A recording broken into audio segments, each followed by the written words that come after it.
Rádio Rio de Janeiro, a emissora da Fraternidade, passa a apresentar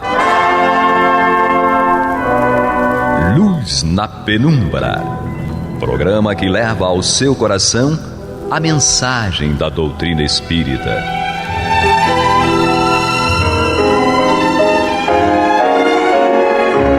E com vocês, João Nogueira, para estudos de obras póstumas de Allan Kardec.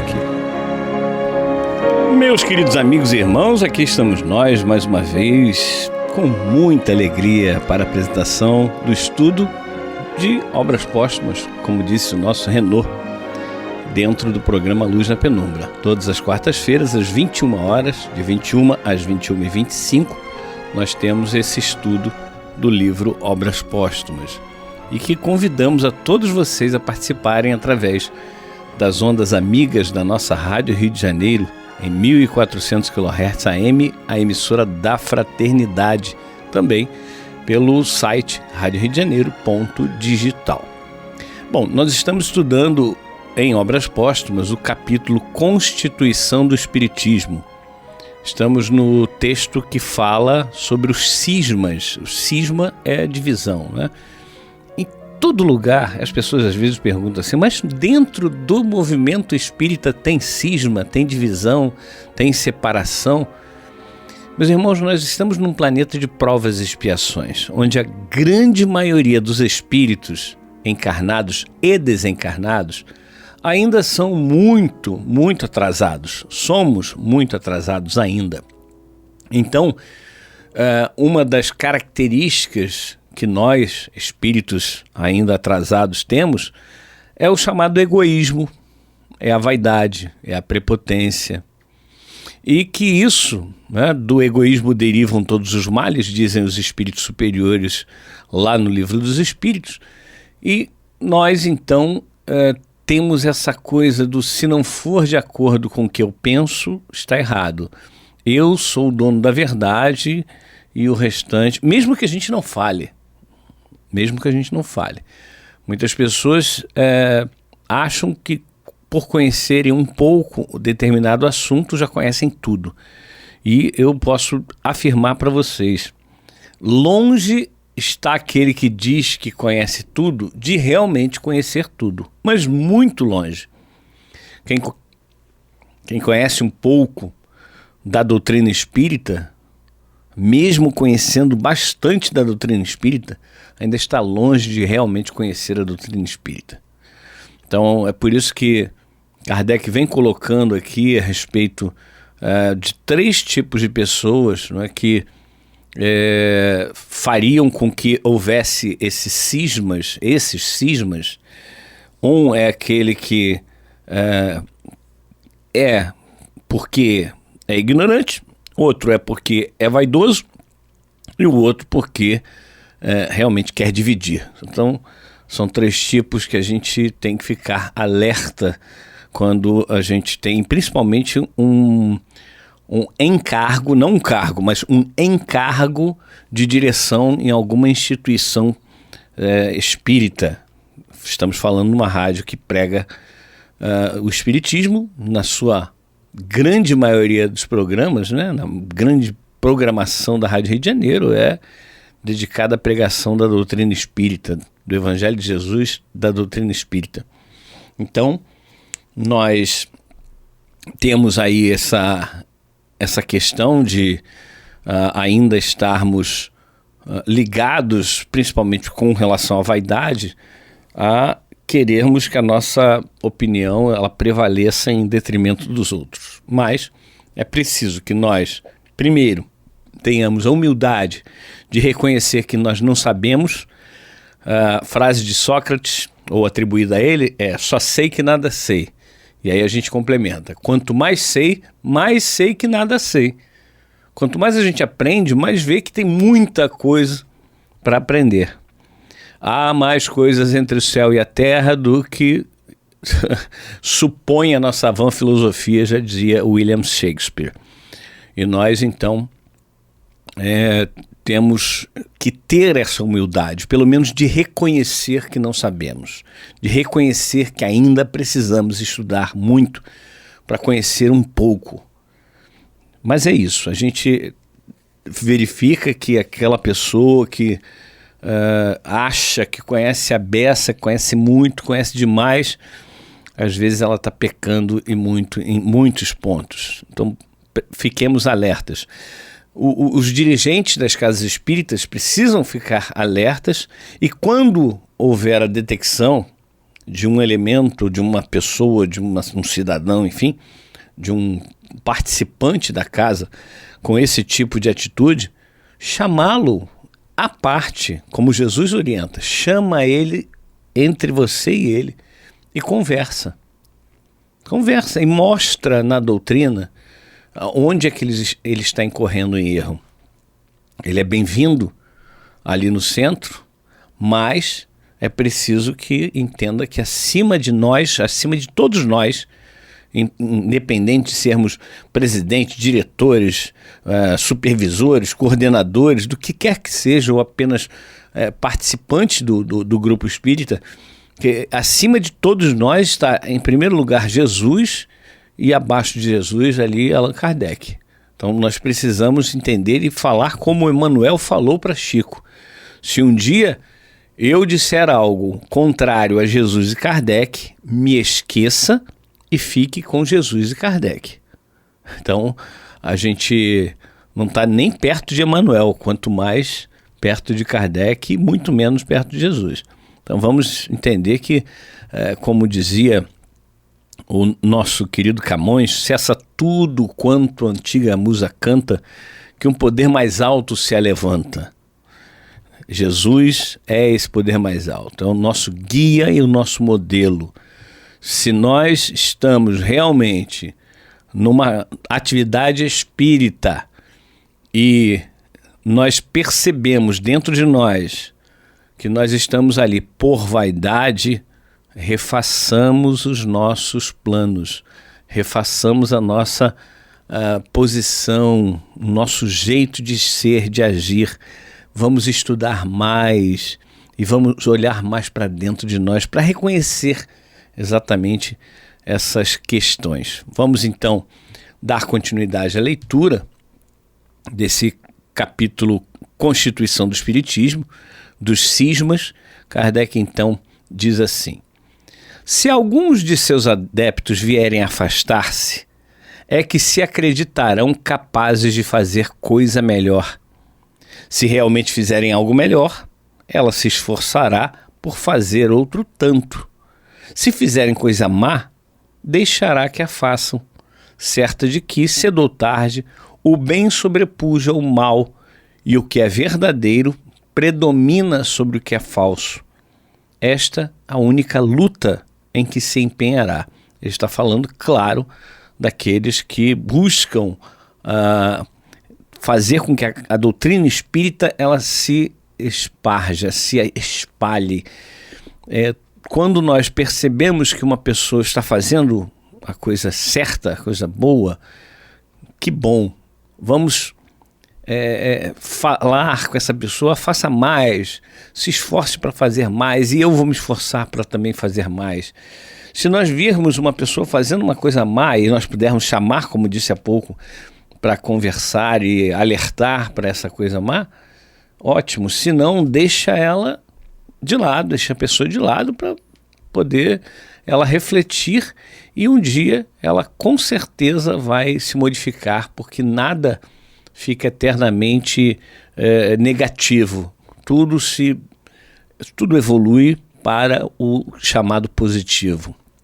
Nós precisamos de palavras, né? Então usamos as palavras positivo e negativa como algo positivo de bom e negativo de ruim. Enfim, são palavras, como dizia a espiritualidade a Kardec: entendei-vos, usai as palavras que quiserdes, mas entendei-vos. Então estamos aqui apenas tentando nos entender, né? Continuando o texto, diz aqui Kardec: acrescentemos que a tolerância, fruto da caridade, que constitui a base da doutrina espírita, lhe impõe como um dever respeitar todas as crenças, querendo ser aceita livremente por convicção e não por constrangimento, proclamando a liberdade de consciência um direito natural imprescindível. Diz: se tenho razão, todos acabarão por pensar como eu. Se estou em erro, acabarei por pensar como os outros.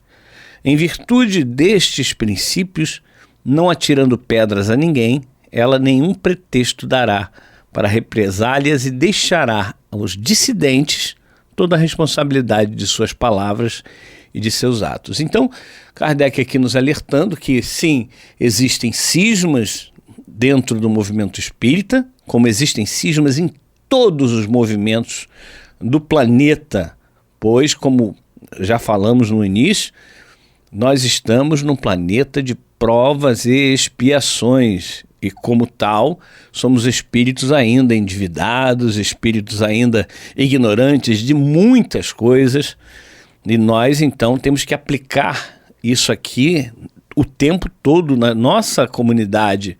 Nós que somos espíritas, que nos dizemos espíritas, precisamos agir e ter cuidado para que aquelas pessoas que nos veem possam entender o que o Espiritismo faz na nossa vida. E o que é que o Espiritismo faz na nossa vida? Nos alerta, nos informa, nos instrui, nos mostra o caminho correto a seguir. Se nós não seguimos, não é culpa do Espiritismo. Se nós não seguimos, é nossa culpa.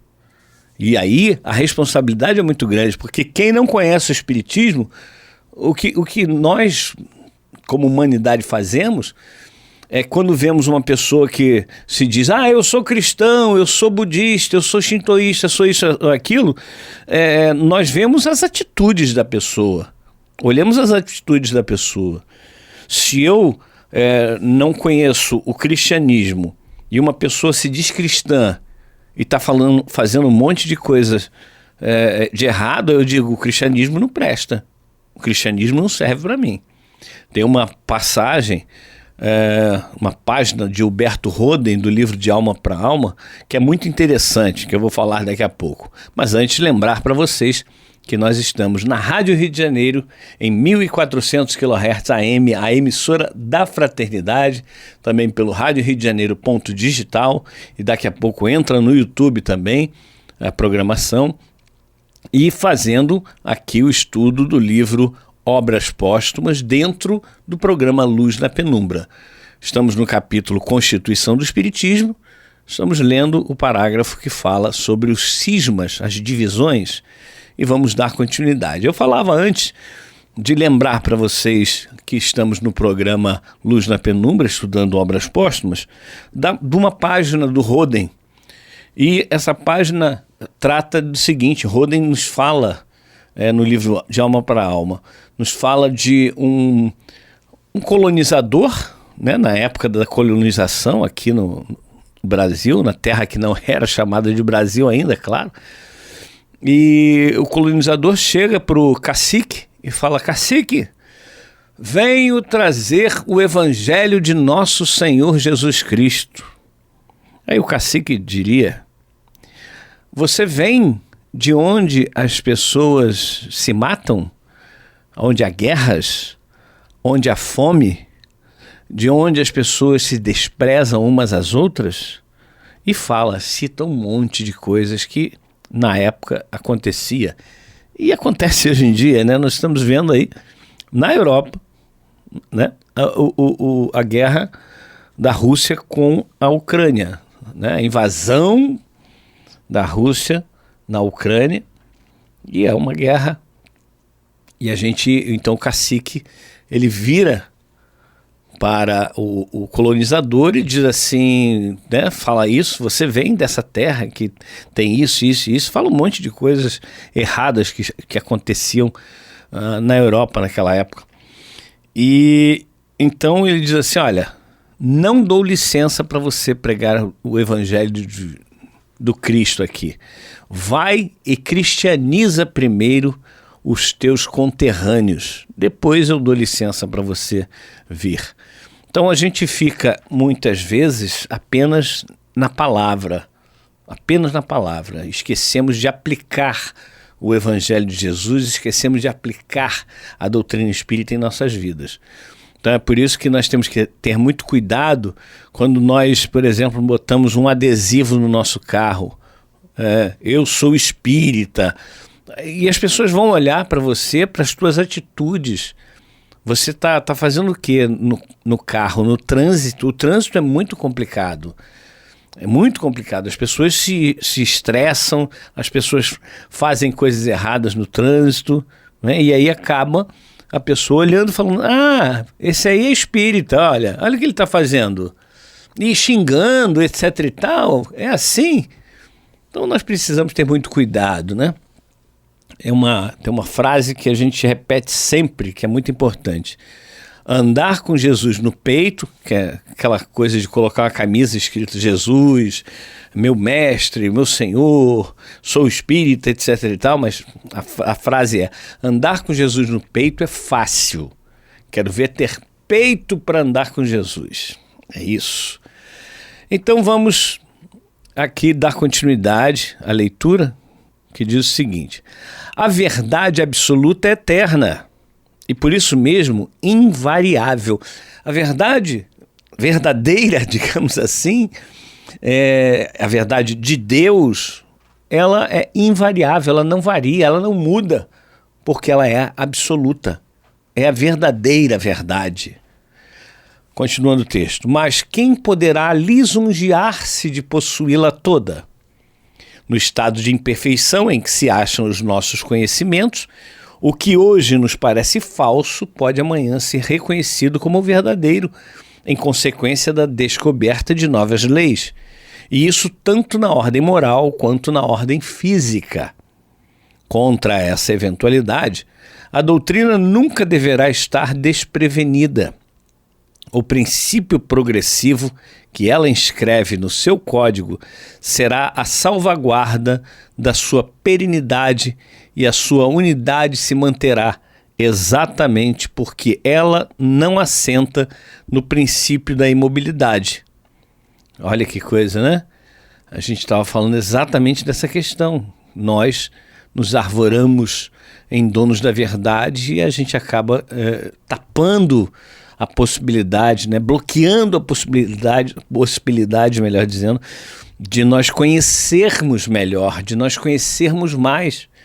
Se eu digo eu já sei tudo, para que eu vou tentar conhecer mais? Se eu digo eu não preciso de estudo, porque eu já tenho o conhecimento completo, eu não vou buscar conhecimento. Mas se eu digo, é como a primeira bem-aventurança, bem-aventurados os pobres de espírito, pois serão consolados.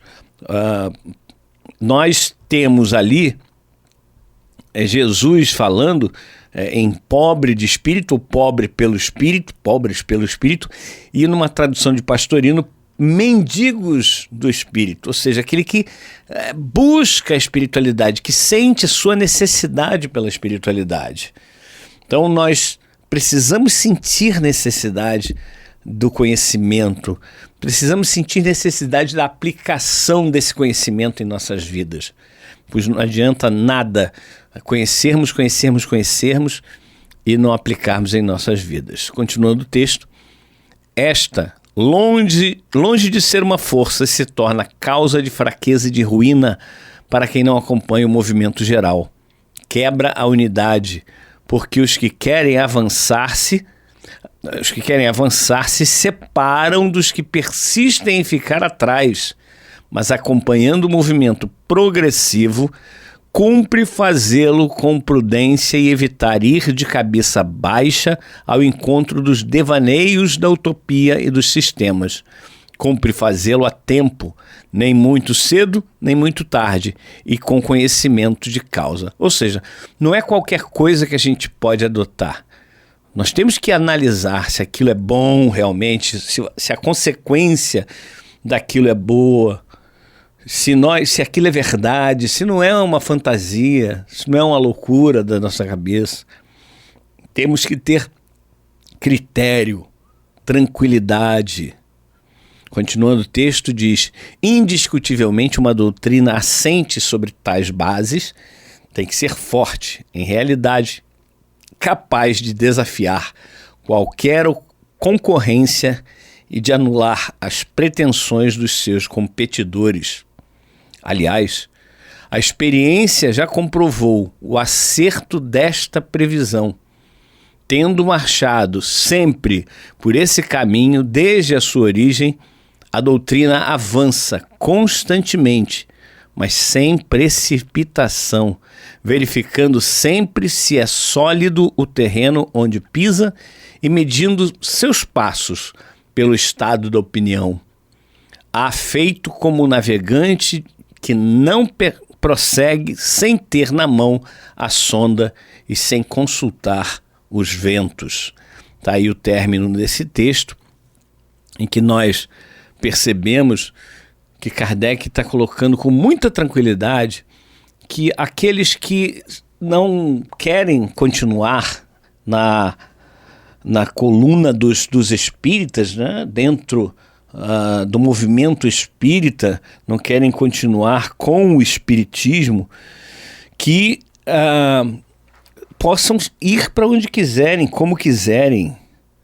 Nós não podemos impor a ninguém que permaneça ou mesmo que saia de um centro espírita.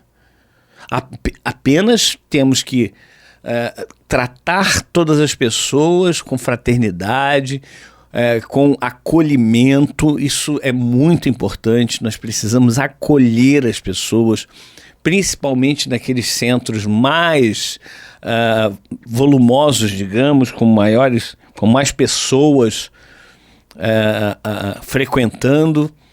Então, porque é muito difícil, né, você ter um acolhimento quando um local é muito grande, mas é preciso esse acolhimento. É preciso ter trabalhadores que recebam cada um dos irmãos que estão indo pela primeira vez e que acompanhem as pessoas que estão com dificuldades e que a gente possa, então, ajudá-las. Nós não somos aqueles administradores de uma empresa comum. Nós estamos aí na tarefa do Cristo. E o Cristo acolheu a todos, acolhe a todos. Vamos aprender com o exemplo dele. Ele nos ensina, ele nos mostra qual é o caminho. Ele é o nosso guia e o nosso modelo. Modelo é aquilo que nós temos que imitar. Então vamos imitar o Cristo. Não vamos perder essa oportunidade de imitá-lo. Vamos ter fraternidade para com as pessoas que estão ali e muitas vezes fazendo coisas erradas. Vamos ter a fraternidade de chamá-los num canto, no particular, e falarmos: olha, você não está agindo de forma correta por isso, isso e isso.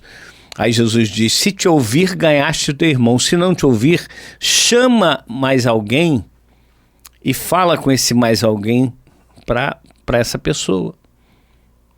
E aí, se não ouvir vocês dois, aí fala com a comunidade, com a igreja, no caso, que é aquela comunidade, ou o centro espírita, ou pelo menos um grupo de pessoas que representam aquele centro espírita. E é isso. Vamos ter muita tranquilidade para ver que quem não quer continuar, que ele possa ir, ela possa ir para onde quiser, não tem problema, mas não deixemos de acolher, não deixemos de conversar. Minha irmã, meu irmão, vem cá, vamos conversar, o que está vendo, por que você está saindo e tal, e esclarecer os fatos, que isso é muito importante. Bem, vamos encerrando nosso programa, mas não sem antes dizer que vem aí o estudo do Evangelho segundo o Espiritismo com a Marta Batista e o Antônio de Pádua. Até a próxima oportunidade, se Deus assim permitir. Você está ouvindo o programa Luz na Penumbra.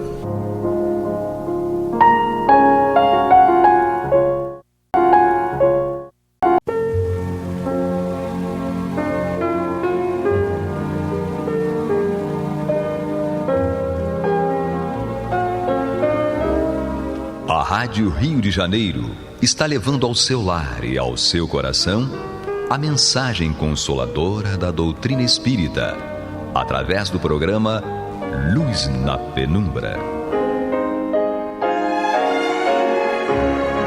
E agora com vocês, Marta Batista e Antônio de Pádua Barbosa.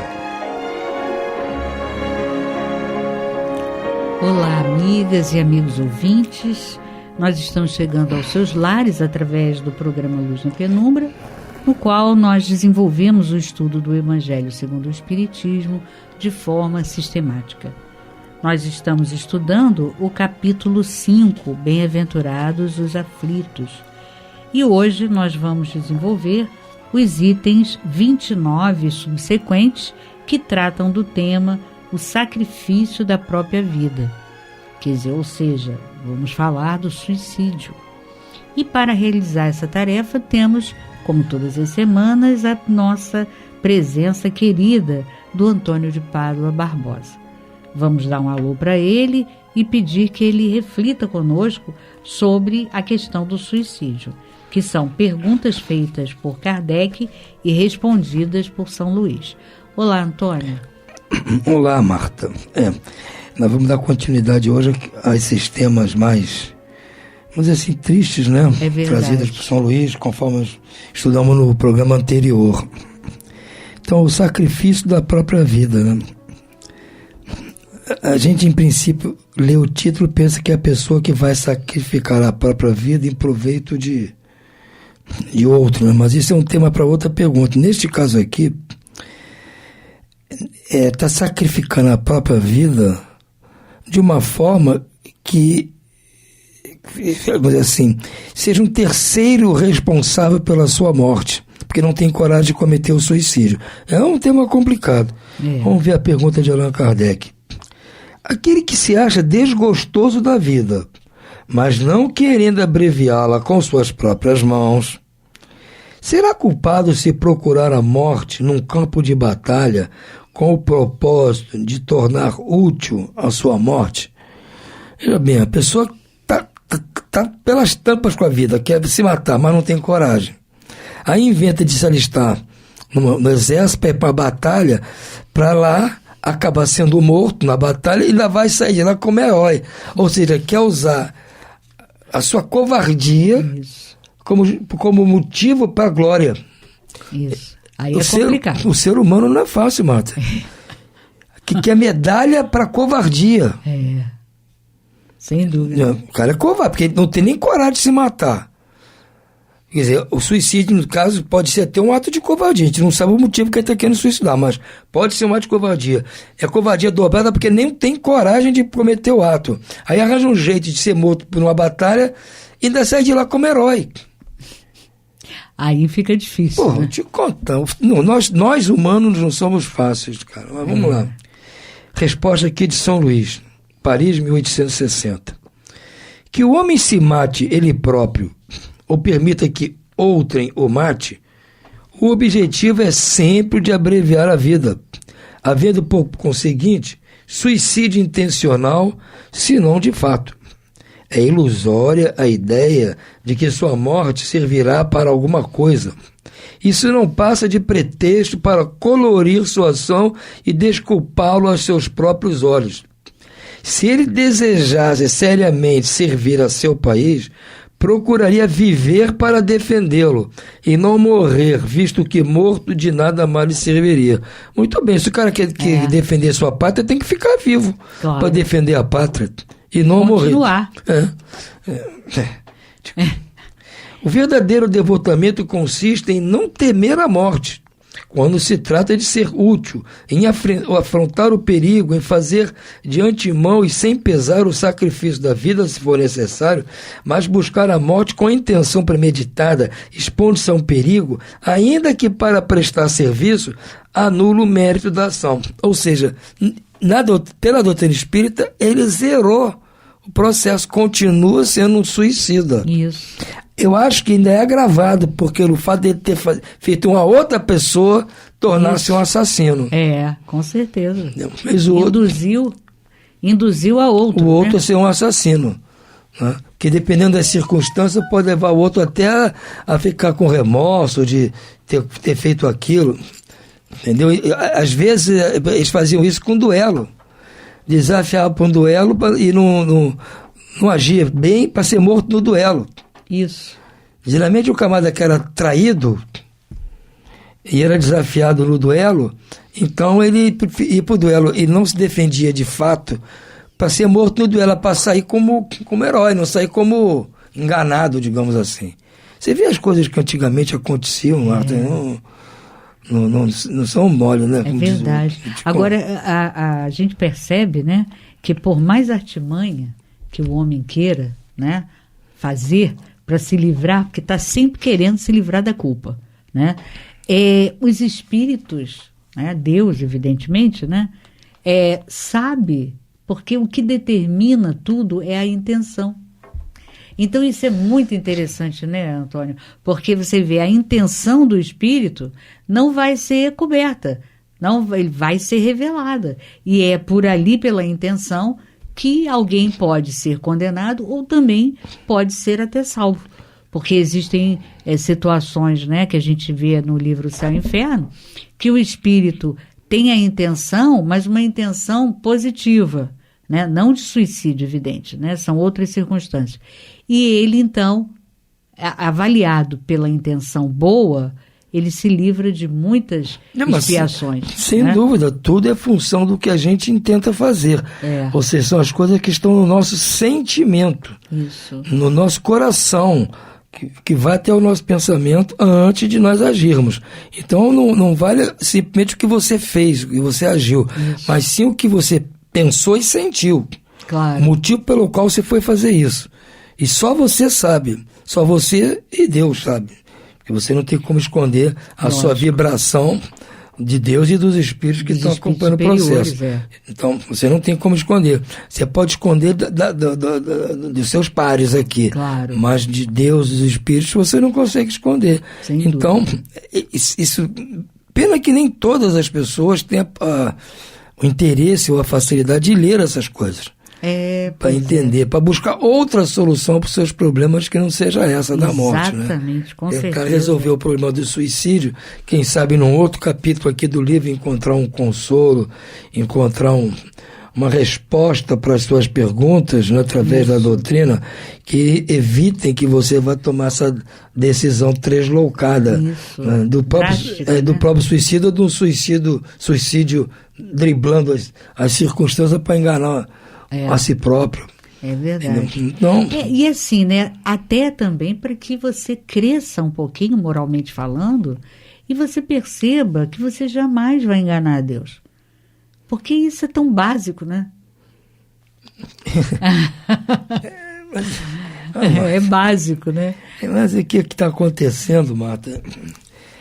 Essa que é a grande dificuldade. As pessoas acreditarem em Deus. Sim. E hoje, infelizmente, a tendência da população do globo, principalmente aquela população mais desenvolvida, essa população está tendente a não acreditar em Deus, não acreditar em nada disso. Entendeu? São extremamente materialistas. E é por isso que nesses países, nessas populações, o índice de suicídio, de doenças psicológicas, está se aumentando de uma forma dramática. Porque eles não têm a quem apelar. Situações pelas quais você passa e que o coitado do psicólogo ou do psiquiatra não consegue resolver. Tem coisas que você não conta nem para ele, nem para o psicólogo que você conta. Está lá dentro de você, você não conta. Aquilo que é o motivo de você querer acabar com a vida. Você não acredita em Deus, então como é que você vai resolver a equação? Eu tenho acompanhado aí situações dramáticas desse tipo de gente, cara, no mundo todo. Graças a Deus, o Brasil é uma exceção nessa situação porque o planeta está passando. O Brasil é uma exceção. Entendeu? O povo brasileiro, com todos os seus problemas, é um povo que acredita em Deus. existem diversas formas de acreditar em Deus, conforme a religião de cada um. Mas 99% dos brasileiros acreditam em Deus. Então, na hora H, apela para Deus. Mesmo que seja culpado de uma série de coisas, mas apela para Deus. E Deus não deixa nenhum apelo sem eco, sem resposta. Sem dúvida. E nos outros não, o cara não quer nem saber.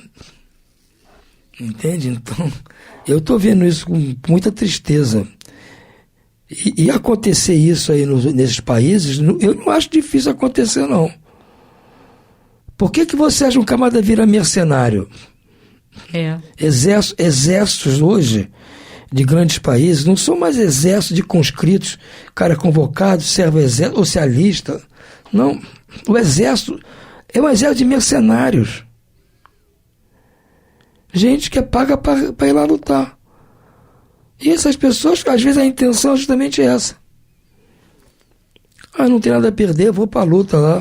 Pelo menos eu ganho dinheiro, deixo para minha família, que são bem pagos, né?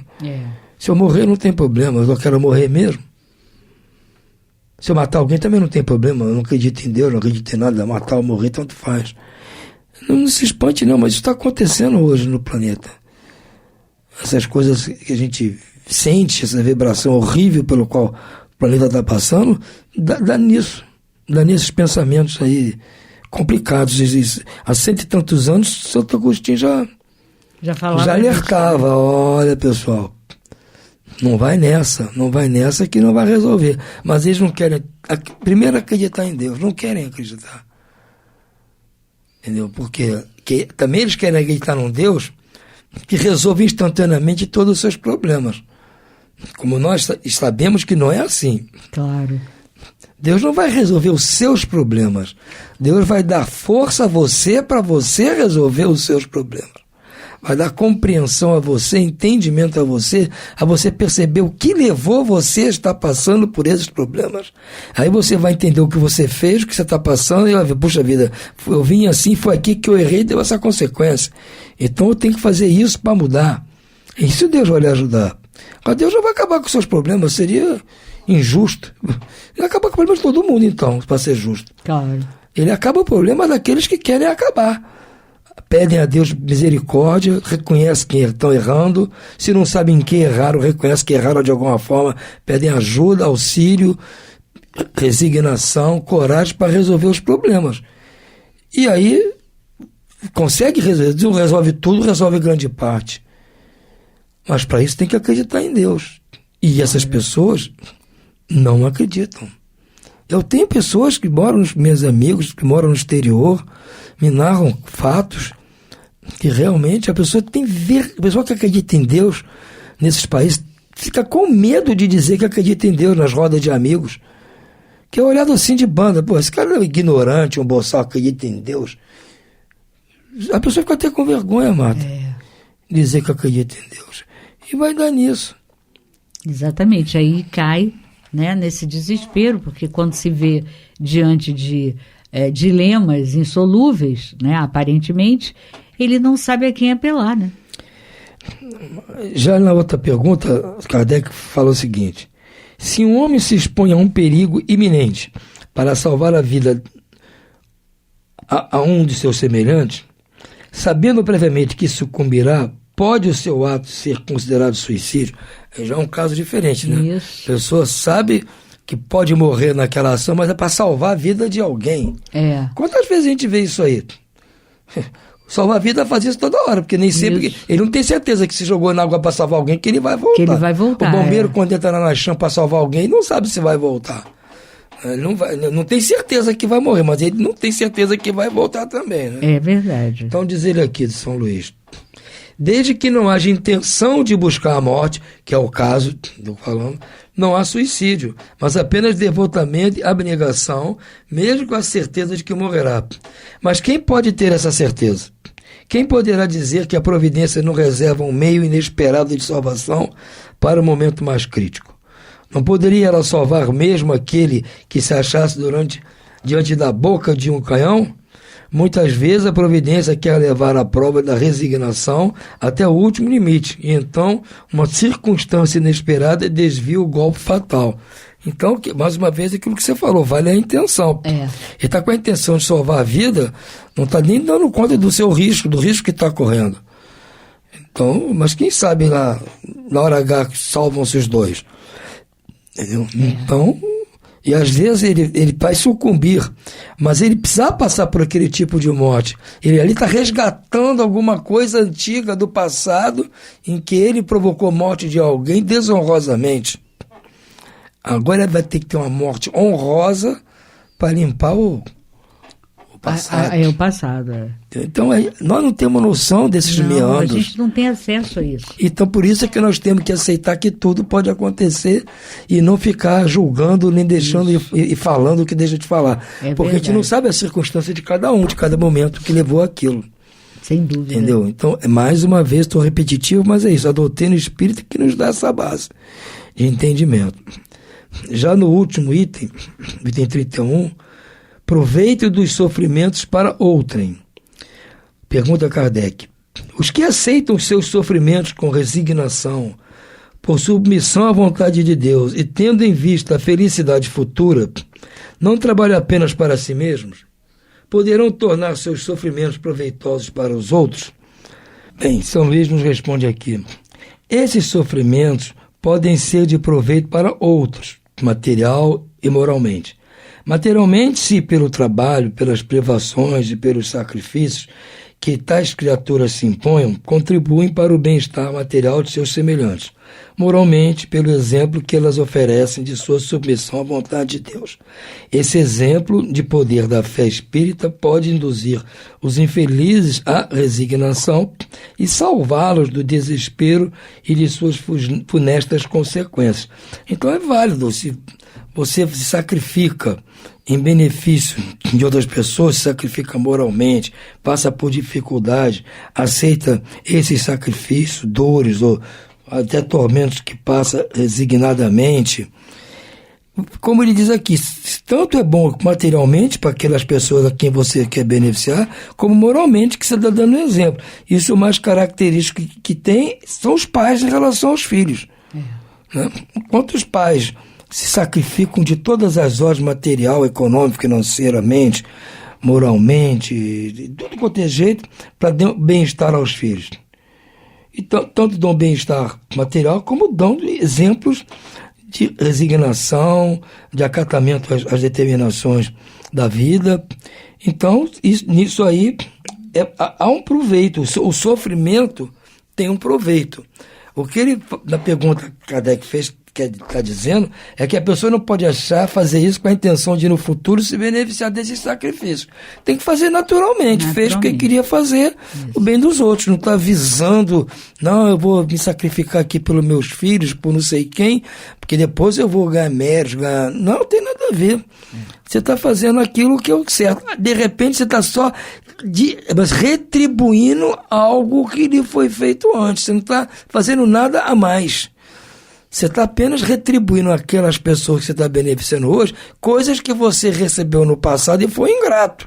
Sim. Então agora é a vez de você retribuir e não fazer visando uma benesse no futuro com relação a isso, né, Marta?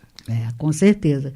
Quer dizer, é necessário que tudo que você faça sempre com o desprendimento, de forma espontânea. Porque aí sim ele vai ser aceito por Deus. E lógico, você vai ter, inevitável, da lei divina, você vai ter a sua recompensa. Mas se você fizer calculado, aí já perdeu, né, essa oportunidade, porque calculado é interesse. E, segundo lá o Livro dos Espíritos, o interesse é, depois do egoísmo e do orgulho, o pior dos vícios. Né? Então, é importante que a gente tenha essa consciência. Agora, ter também a consciência de que não precisa ter esse tipo de pensamento, porque certamente é da lei divina que aquilo que você faz de forma espontânea, amorosa, né, visando apenas o bem-estar do próximo, aquilo vai ser recompensado por Deus. Então, é essa a importância desse sofrimento, né, para terceiros. Então, você vai dar exemplo, como o Tony falou, para aqueles que estão ao seu redor e para aqueles do seu convívio, aqueles que conhecem você de alguma forma, e, logicamente, beneficia pelo próprio sacrifício aquele, né, que estará passando pela situação. Então, isso já é uma outra situação, uma outra circunstância que Kardec apresenta para São Luís responder, né? E em relação ao sacrifício da própria vida, né, se for apenas por covardia, por não querer, não ter coragem de enfrentar o que a vida está te apresentando de prova, de dificuldade, com certeza vai ser complicado para você, né? Porque você estará não só saindo de uma circunstância difícil que o levou a ter aquela atitude deslocada e ainda está gerando situações mais complexas ainda por essa decisão equivocada, né? O suicídio é sempre uma decisão equivocada. Então, peça força, está difícil, está passando por um drama muito difícil e está achando que não está conseguindo suportar, peça a Deus. Peça a Deus, converse com Deus, fale com Deus e peça forças para que você possa suportar e transcender aquelas dificuldades. E, lógico, Deus vai te dar até uma inspiração para que você saia daquela circunstância. Então é isso, Antônio. Vamos ficando por aqui por hoje e desejando a todos uma ótima noite e muita paz.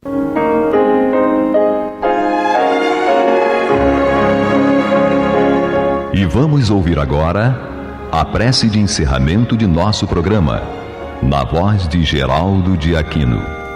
Jesus, dá-nos coragem para a luta, piedade para os insultos e misericórdia para as injustiças e ingratidões. Limpa nossa alma de inveja e ambições mesquinhas, de ódio e de vingança o nosso caminho. E que dentro em pouco, ao recolher-nos de novo ao calor do nosso leito, para que o sono nos dê a paz e o esquecimento das tristezas humanas, possamos sentir, Senhor, no mais íntimo de nosso ser, a doçura indefinível do Teu amor e a grandeza incomparável da Tua divina presença. Que assim seja.